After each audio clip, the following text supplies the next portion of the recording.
지난달 여야 이견으로 처리가 불발됐던 인터넷 전문은행 특례법이 오늘 국회 본회의 통과를 앞두고 있습니다. 법이 통과되면 K뱅크와 카카오뱅크는 자본 확충을 통해서 신사업을 추진할 수 있는 등 혁신 금융을 위한 길이 열릴 것으로 보이는데요. 자세한 소식은 이순영 기자와 살펴보도록 하겠습니다. 네, 이 기자.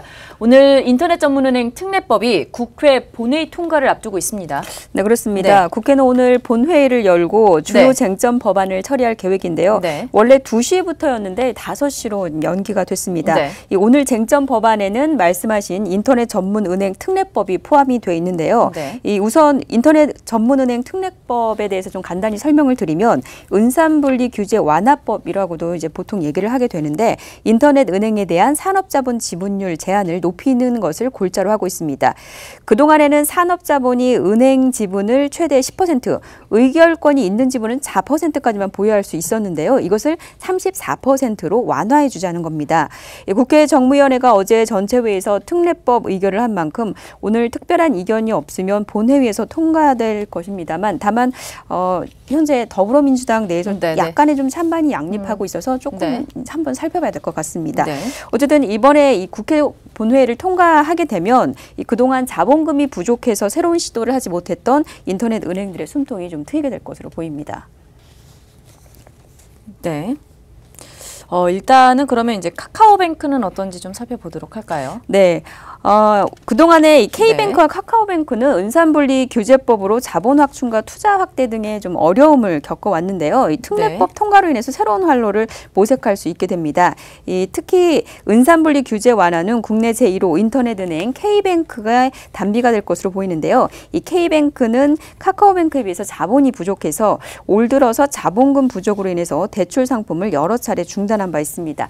하지만 은산분리 규제 완화로 증자를 통해서 KT가 대주주 지위로 올라서면 안정적인 대주주를 중심으로 자본 확충의 여력이 생기면서 영업 추진력에 탄력이 붙고 또 금융과 ICT 융합을 통해서 혁신적인 금융 서비스 제공 등 시장에 좀 공격적으로 진출을 할 수 있어서 수익성도 개선될 것으로 전망이 되고 있습니다. 네.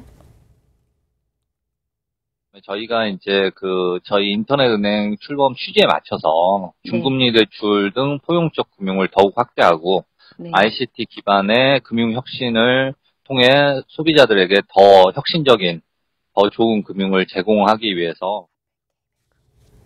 네, 그러면 이번엔 카카오뱅크 상황을 좀 살펴보도록 하죠.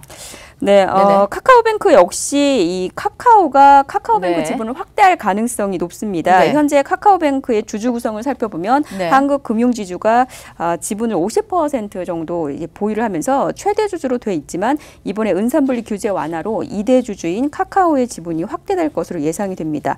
애초 카카오뱅크는 출범 당시부터 상호 약정을 통해서 카카오가 최대 주주에 오를 수 있는 길을 열어놓았습니다.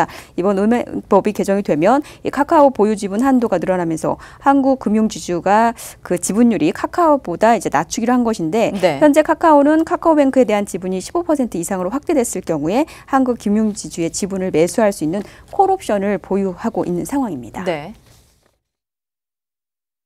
이번 인터넷 전문의 특례법이 제정되면은 증자 여력이 확보되고 그리고 그동안 이제 규제라든지 저희가 이제 혁신적인 상품과 서비스를 내놓을 때 좀 걸림돌들이 상당 부분 해소가 될 것으로 보이고요.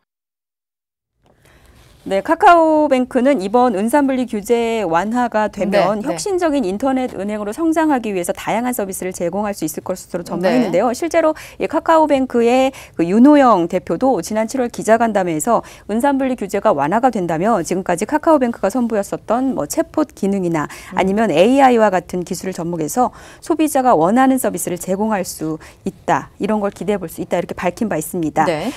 이번에 다만 이 국회를 좀 통과하더라도 이 특례법이 국회를 통과하더라도 시행령이나 아니면 대주주 적격성 심사 등이 아직 남아 있습니다. 그렇기 때문에 인터넷 은행들은 아직까지도 좀 여러 가지 과제들이 남아 있는 만큼 그 절차에 맞춰서 구체적인 사업 계획을 세울 것이다 이렇게 밝혔습니다. 네, 이번에 특례법이 통과가 되면서 혁신금융을 이끌게 될 이 인터넷 전문은행을 건전하게 육성할 수 있을지 조금 더 기대를 가져보도록 하겠습니다.